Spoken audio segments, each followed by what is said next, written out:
Hello everyone and welcome to another BordersDown video review. My name is Duncan Moore and today we're looking at Hotline Miami. It's time for the PC. It's a top-down 2D shooter come melee game that overflows with style and ambience. It's wrapped in this 80s inspired pseudo-retro world. It's got loads of neon lighting, swirling, electronic soundscapes and moments of extreme violence that are really aesthetic but also sometimes disturbing.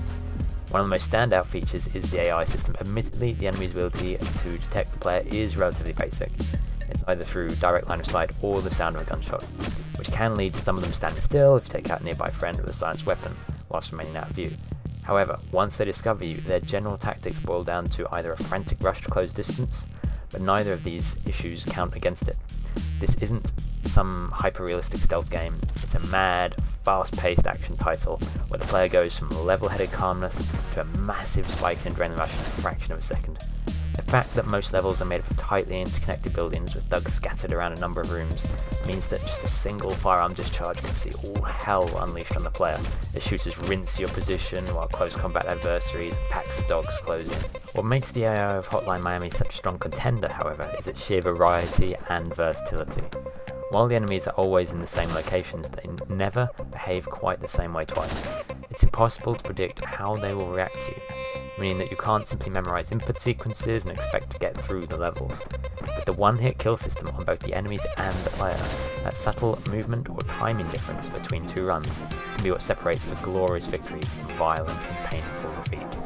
Certainly, repeated play is useful insofar as building an overall strategy, and in this regard level layouts do play an important factor, but when things kick off you will always have to adapt on the fly. Skill is always a presiding facet over memorization. This makes the combat so much more exciting, such a fine line between survival and death, and provides an exhilarating thrill as you scrape it by the tightest of margins. It also makes the game that much more rewarding knowing that it was your reactions and quick thinking that pulled it off. The fact that regular checkpoints are provided after each floor, and the completion timer only takes into account the successful runs, means that the player is free to experiment with different approaches for later levels without becoming overly frustrated with the challenge in combat. There's never any doubt that a death was the player's fault. If you just reacted that bit faster, aimed a little bit differently, it could have all gone down very differently.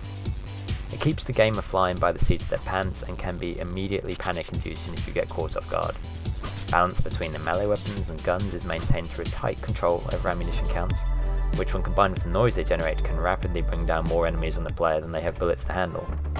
The fact that movement is so fast and that within a certain radius the melee weapons have a huge advantage due to their wide swing and lack of need for such precise aiming ensures that the player who sticks solely to gunfire are always going to be hard pushed to make it out alive.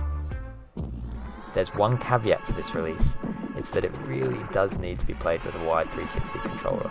The guns require some very particular aiming, and with this control device you can click in the thumbstick to automatically lock onto the enemy that is next to your crosshair. This allows for circle strafing, and it really feels like the combat was designed with this in mind as the main interface, as due to the overhead view and twin stick style combat a lot of players will find they react so much faster and smoother than they would with a normal mouse and keyboard. The whole thing feels a lot more natural when experienced this way, and the flow and immediacy have really been tuned to this type of input. Before beginning each level, the player can choose from a range of masks, which are unlocked during the course of play, through high scores and finding them within levels. These tweak your abilities. For example, they can let you run faster, take more bullet damage, or start out with a particular weapon. And they even alter less game-related areas such as changing the visual style or providing different translations. These provide some really interesting diversity and encourage the player to vary up their strategies between plays. For example, one early mask stops dogs from attacking, which is a very useful ability, but later on as you experiment with others, such as ones that increase your movement speed, this starts to open up new possibilities, wherein the player can close with the dog before it begins its dash. Ultimately, the player could choose the knife-wielding mask, which attacks so fast that you can cut down a leaping canine at the very last moment. There's a great deal of scope and trade-offs between these.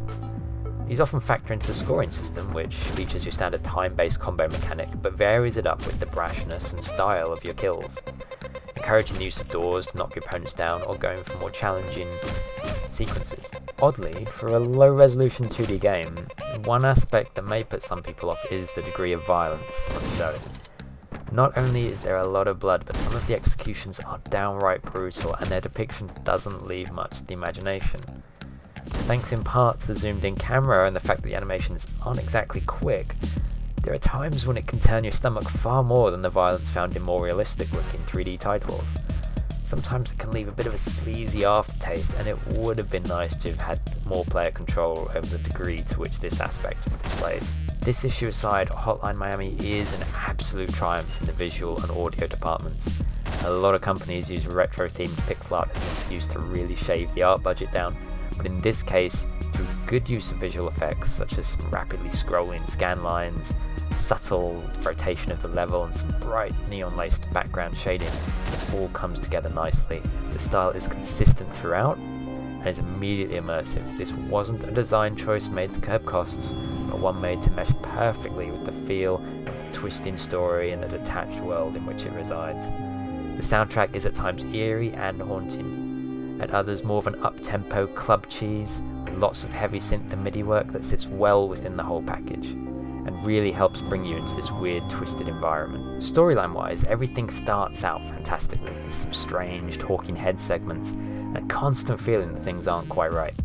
For much of the duration, developers keep messing with your head, but upon completion, the player is given the chance to play as another character which, while offering some nicely varied combat mechanics, reveals an altogether more dreary and mundane plotline underpinning the whole thing. It doesn't overly take away from the package, but it undermines a lot of the great otherworldly quality that the campaign had the first time through. Overall, Hotline Miami is a great little action game. It's short, easily beatable within a long afternoon, but rewards quick pick-up and play sessions too. Aesthetically, it's a tour de force, and the scoring hooks and wide range of masks on offer provide some solid variety for repeated visits. Strip all this away, however, and you're still left with a really solid set of mechanics, an AI that makes for some cracking 2D action. Overall, it's an 8 out of 10.